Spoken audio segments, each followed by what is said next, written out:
one person who's got a little bit of money to spend, although the numbers weren't in the speech, is the Minister of Home Affairs, Dr. Motsoaledi. I must just say one of the more difficult jobs to have in any country is always the Ministry of Home Affairs. He joins us now. Minister, good afternoon to you.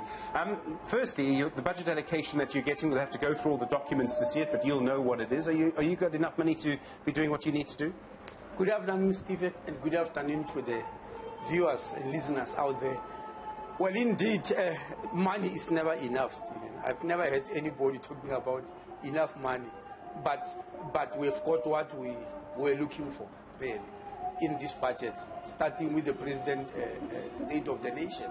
Because today, the Minister of Finance announced that next month, in March, we're going out to look for requests for proposals in a huge PPP project for the 6 busiest ports of entry. We are going to construct them into what we call a one-stop border post. That's not a small thing. It's going to be billions, that I can assure you, including the job creation. What is it going to do? It's going to expand the border post. It's going to give them technology so that the Africa Continental Free Trade Agreement becomes a reality.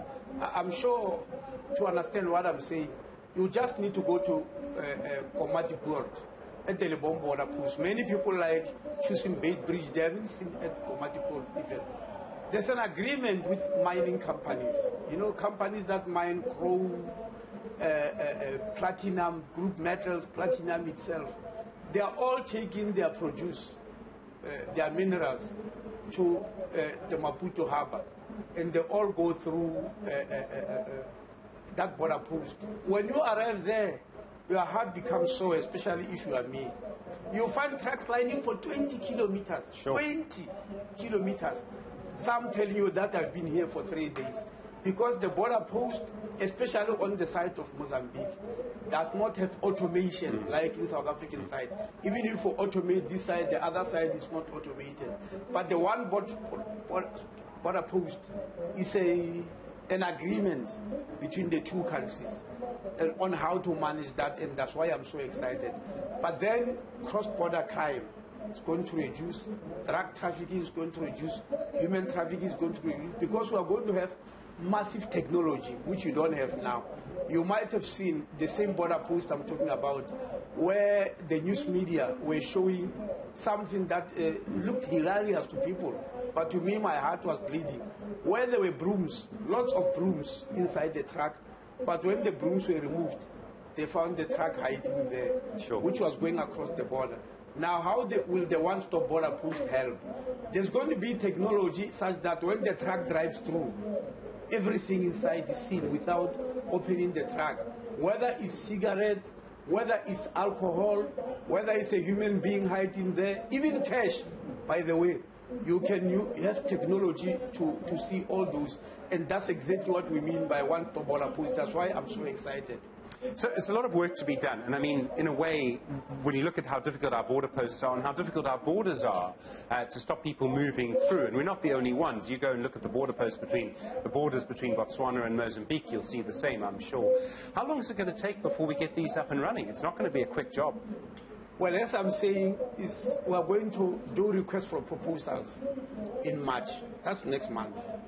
Or in a few weeks' time, Treasury will be ready because, look, we've been planning this for a long time, by the way. It's not that it's just announced. There's been a lot of planning. Treasury has helped us for more than a year now to have a technical advisor.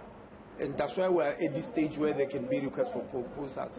We are hoping, because of the magnitude of the work, we are hoping by early next year the contractor will be going on site.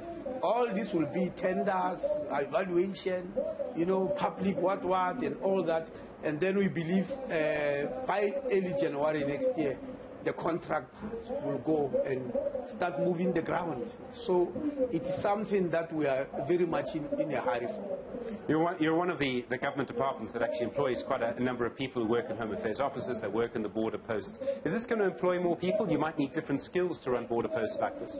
Well, as far as employment is concerned, this one-stop border post is going to hire a lot of people, obviously, starting with the construction. That's the first area where Home Affairs will employ people. The second one is going to be the 10,000 unemployed young people who will be given a contract for the next 2 to 3 years to digitize our record. The third one, it was not announced here.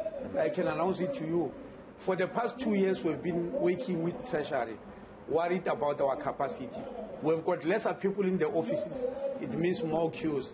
And immigration officials, for the past, I think it's 4 years now, when they go away by natural attrition, either death, retirement or what, we're not replacing them. And that's why the situation is so bad on our state in terms of illegal immigration. Now we've been given 266 million rand.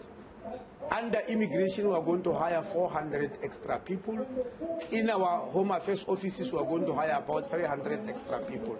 That's the injection. That is beside the 10,000 young people for digitization and whoever will be hired for the one-stop border post. So to us, it's a huge big boost, I must say.